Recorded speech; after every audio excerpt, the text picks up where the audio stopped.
This video contains a first-hand account of a psychedelic experience and is presented solely for educational and harm reduction purposes. It does not promote, encourage, or condone the use of any illegal or dangerous substances. Psychedelics carry serious psychological and physical risks and should not be used without proper knowledge, preparation, and awareness of legal implications. Viewers are urged to conduct their own research and make safe, informed decisions.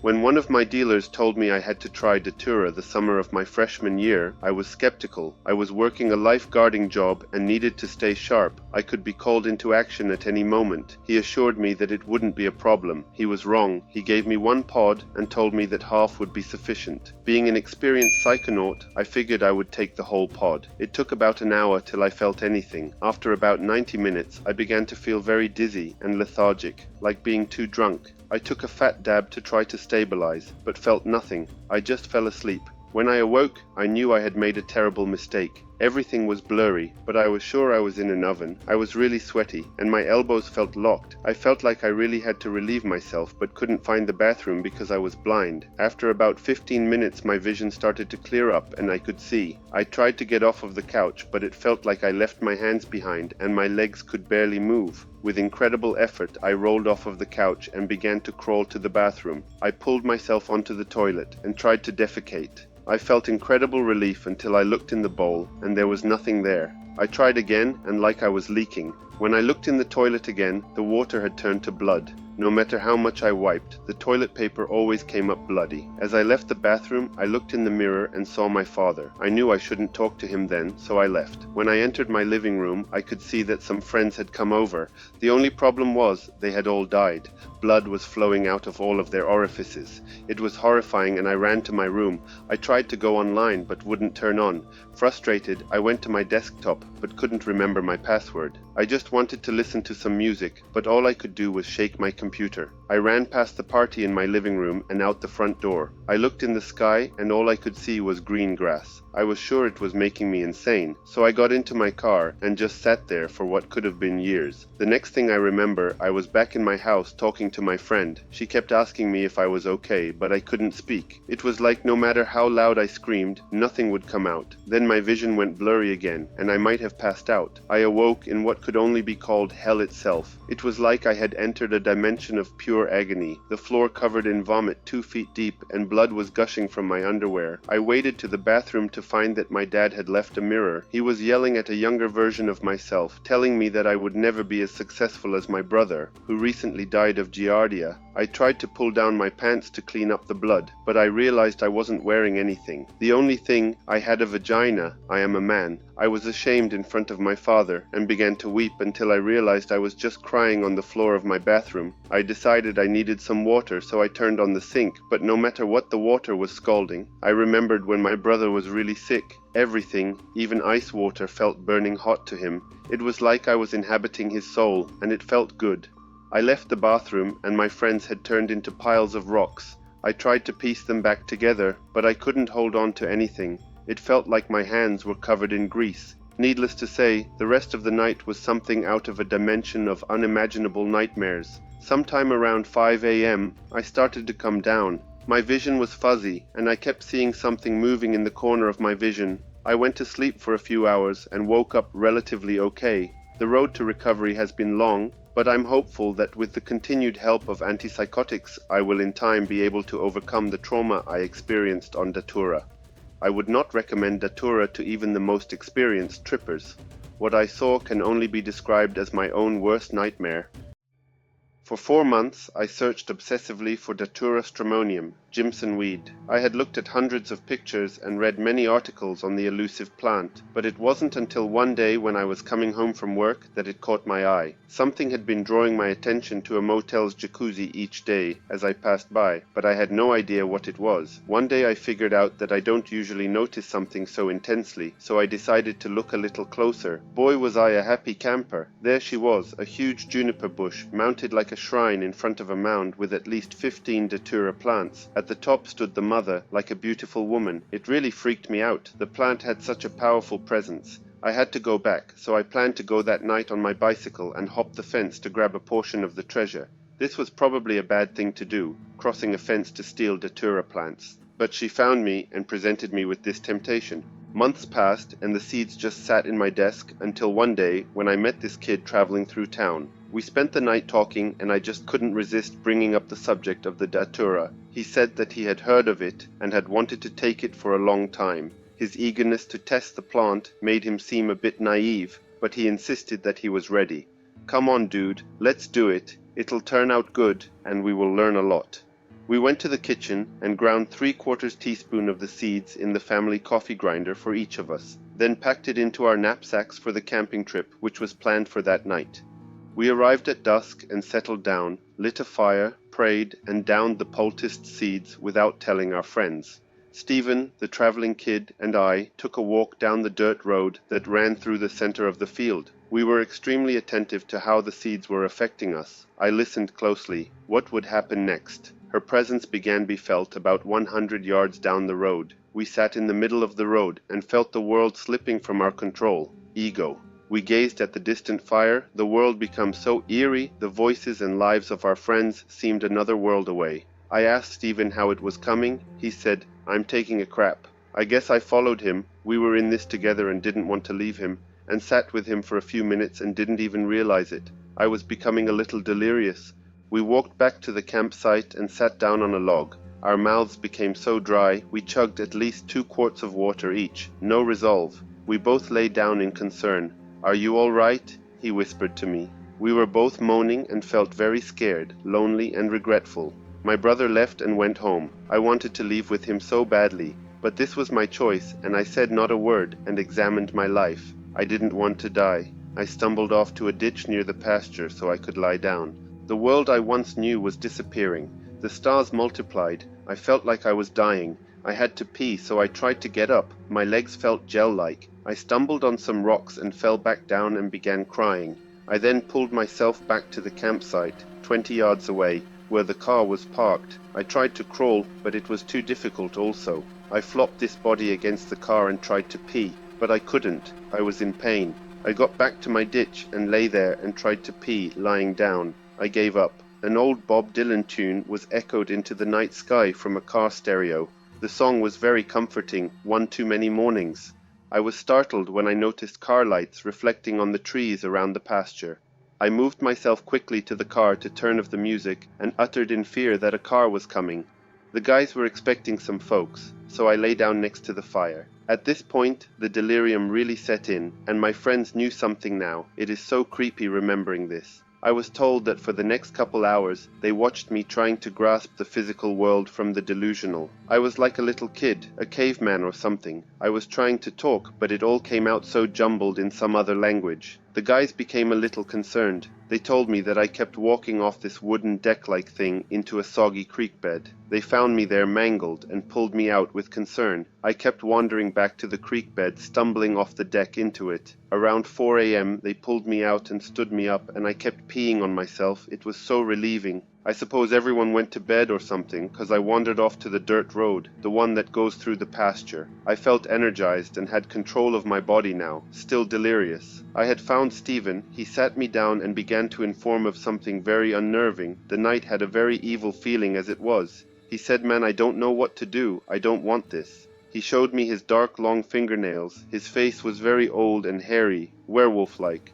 I flipped out. I told him it was going to be okay and not to worry. It was just a bad dream. I knew this wasn't, though I saw him. He was being possessed by her. I ran for my life. I had begun to witness the spirit world, the darkest reality. Ghost-like beings were everywhere. It sickened me. I ran and ran, hopped a barbed wire fence into a weedy field, and ran around the perimeter, trying to avoid stepping on snakes. I was almost flying. I fell really hard at one point. When I got up, I saw a glow in the middle of the field. I was controlled at this point. I was pulled to the center of the field, where I witnessed some demonic action.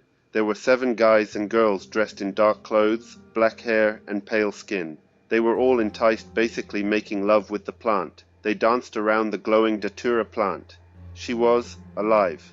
There was one girl to my left that was very tall and thin. She seemed to be the plant spirit, the leader. They all quit dancing. Datura, she stared into my eyes and shook her head. I messed up and I knew it. I ran so quick towards the woods. She sent one of the others, enticed ones, after me. I tried to hop this barbed fence, but I was caught and I cut myself. I turned around and the enticed one, he stopped still in the darkness. I felt as if he wanted to run with me and get away from this evil life. I said, "Come on, dude, let's go. She'll kill you, come on."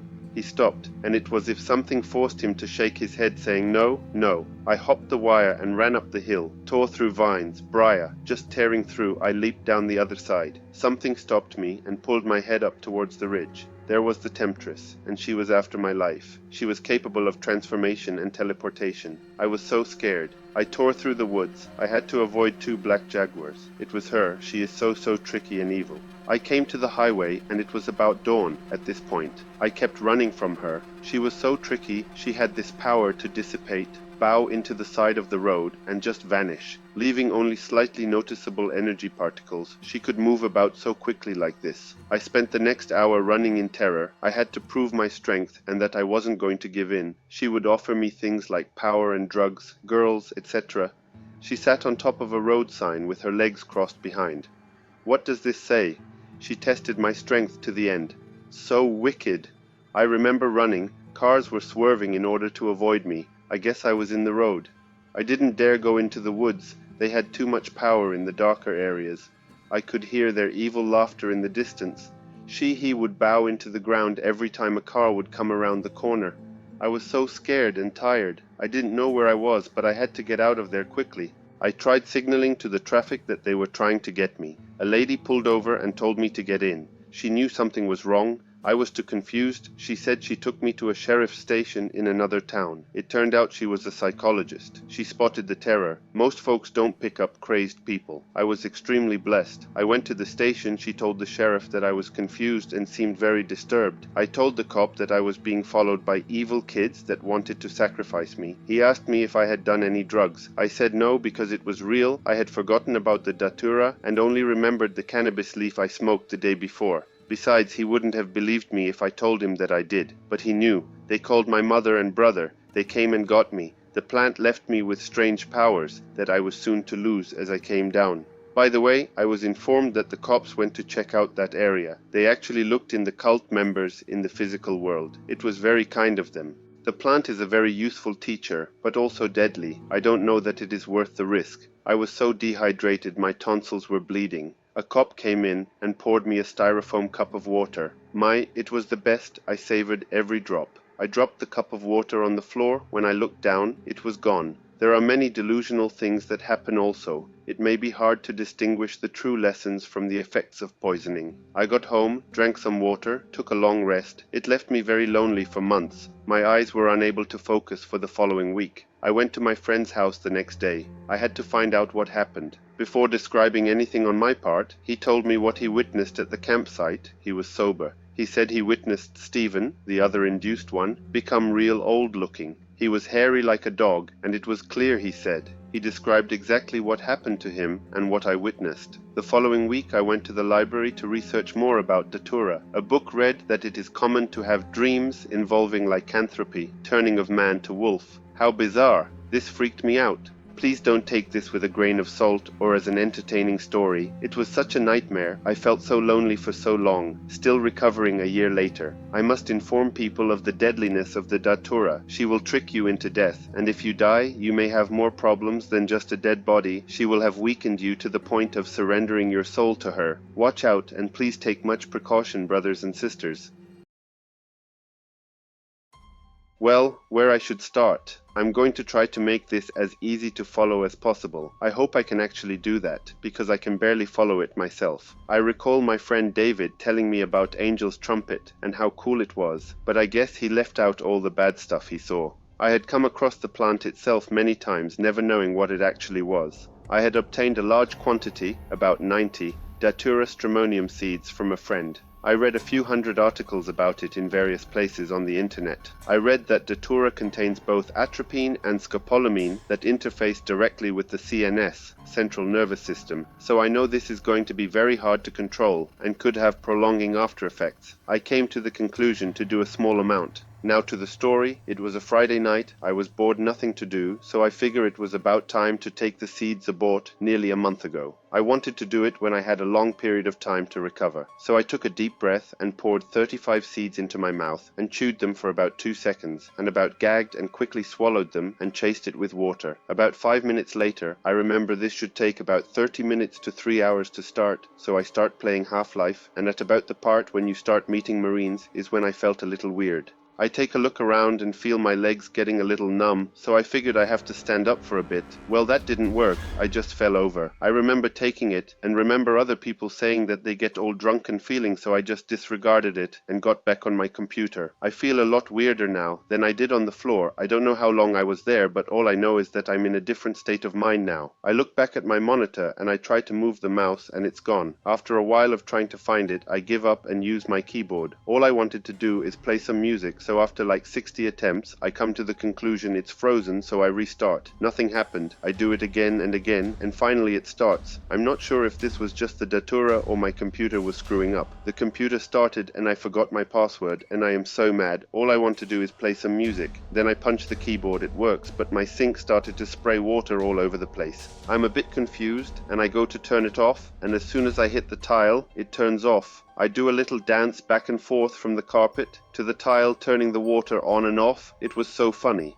But then it doesn't stop. The water is going everywhere and I can't stop it. I try to turn it off by hitting my keyboard, but nothing happens. I decide it's best to just leave before I drown. So I go to my room and shut the door. By this time my mouse is back and I put on Tool's Enema and go lay down because I really want to get off the carpet for some reason. I lay down and my pillow is getting me angry. It keeps blocking the music, so I get rid of it by putting it in my closet and go back to laying down, trying to figure out what music is playing. I get up to check the song on the playlist, but my mouse is gone again, and I decide it's Jason's fault. Well, Jason is a friend that lives in Texas, and I have to find him to get my mouse to come back. So I ask my roommate for $16 to fly to Texas. He told me that I wouldn't stop asking him for money, even though explained a plane ticket to Texas would cost like $400. And I told him that I had a guy who stole a plane is waiting outside for me, and he's a bum, so all I need is $16 and a pack of cigarettes, and he will fly me to Texas. Well, I don't remember when or how I got back into my room, but I did, and I couldn't get out. My roommate probably locked me in. I look around, and I have these crazy twisty posters I get at a gifts. Well, I escape through one of them, and I'm outside, and I see the plane just about to take off. And I just sit down on a bench, and a plane lands, and there is Jason with my mouse in his hand, and I'm so happy. But when I go up to him, he gets very mad at me because he had to pay him $16. And he smashes my mouse and kicks me in the knee, and I fall down. I look back up, and I'm in my room again. And at this point, I am very scared, because for a second, everything's the same again, and my arms are stuck inside my shirt, and I need to get them out to stop the walls from getting any closer, and I rip through my shirt, and I'm leaning on the wall, trying to stop the wall from crushing me, and everything in my room like a garbage compactor. Well, I wasn't strong enough, and I was crushed. I appear in my old house in Tampa, and my friend that died like 2 years ago is there, and I'm a ghost, and we talk for a while, and he is real mad at me, and said I unalived him, but I didn't, and he casts me to hell. This is where it gets bad. I'm in a room where the corners of the room are flashing bright red, and every time they flash, it hurts a lot. And I cover my eyes, but nothing I can do stops the light. I can see it in the same spot, no matter what I do, and my friend's parents are there yelling at me and crying, saying that I unalived their son, and hitting me with those glow wands from Demolition Man. Then I look up and they're gone, but my friend's there and he gives me a cigarette, and I take it only to keep him happy with me, and I light it up and it burns my lungs, but I keep smoking it to keep him happy, despite the terrible pain that comes with every drag. After about 60 or so cigarettes, I tell him I don't want any more, and he kicks me, and I fly back from my poster onto my bed, and I look around. Everything is back, and I'm in my room, and that scares the crap out of me. So, I get under my bed and try to go to hide by putting everything I can around the edges of my bed, but everything is so incredibly heavy, I can only lift small objects like CDs and pens, so I decide to hide in my closet. Well, I get in there and my pillow is there, and I don't want it to stop the sounds of someone coming in my room, so I get rid of it by putting in my dresser, but it won't stay closed, and this makes me very angry, so I kick it, but I'm very weak, and anything I do is in like slow motion, and I can't seem to get is closed, so I just wrap it in my blankets and throw it out of the window. but I can't close the window. So I go back into my closet and I see like 80 copies of myself, and it's so crowded in there I can't breathe and I pass out. And I keep hearing like a sweeping noise outside of the room I'm in. I'm in one of those portables they have in overcrowded schools, and I know whatever it is they're going to get in somehow and get me, so I try to hide, but it's just a room nowhere to go. And I hear all these banging noises like it's trying to break the door down, and I get a desk and throw it at the wall, and it breaks a hole in the wall, and it's very bright outside. I get the courage to go outside and nothing's there, so I get my welding glasses out and put them on, and I can see clearly now, and there it is, a big fat tornado.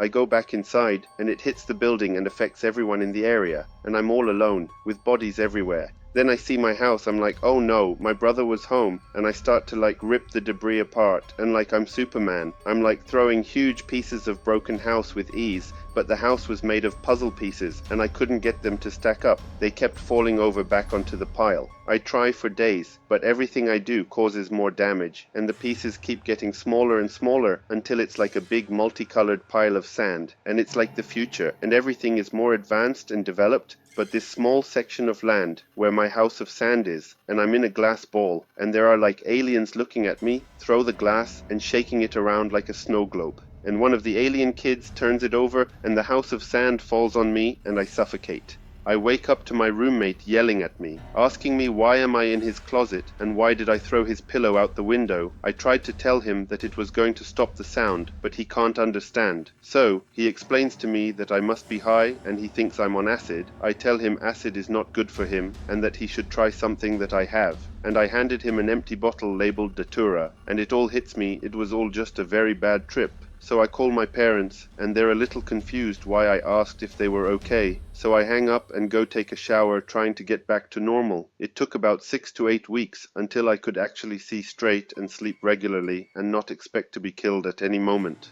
If you like these stories, make sure to hit like and subscribe with the bell icon. More videos will be added soon.